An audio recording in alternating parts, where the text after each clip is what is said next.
We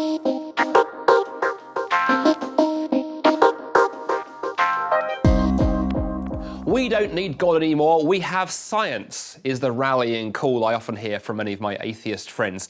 The problem with that idea is it fails to recognise something fairly fundamental about science, which is this: science has limits. Science has limits. There are certain questions that science cannot even begin to address, one of which is the God question.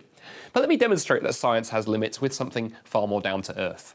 Imagine you were to visit one of the most famous art galleries in the world, the Louvre in Paris, with a friend. And as you walk around the gallery, there you see hanging on the wall the Mona Lisa, that very famous painting by Leonardo da Vinci. And you turn to your friend and you say, "I've always wondered why Leonardo da Vinci painted Lisa del Giocondo with that particularly enigmatic smile."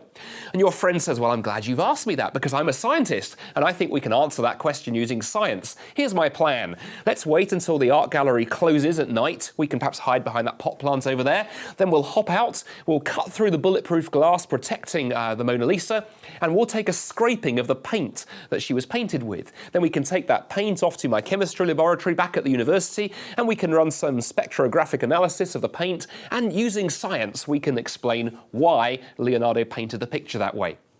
I suspect if you were like me, you'd scratch your head, look bemusedly at your friend and say, "Mate, you're not a scientist, you're a lunatic in the Louvre." Because we all know instinctively that you can't answer questions of art history by analysing the paint of a picture. In other words, science can't answer those kind of questions. It can't answer historical questions. Science can't answer questions of philosophy or economics or music or ethics or morality or aesthetics. Those are the wrong type of questions to be applying science to. Science has limits. In fact, science has limits even when it comes to the foundation of science itself. I wonder if you've ever pondered this question. Why do we do science in the first place? Why is trying to uncover knowledge using science a good thing? Maybe if the science you're pursuing is going to advance human health in some way or make life better, sure. But what about science that involves archaeology, or the interior structure of black holes, or the sex life of some particular type of ant in the Amazonian rainforests? Why is that kind of knowledge even a good thing?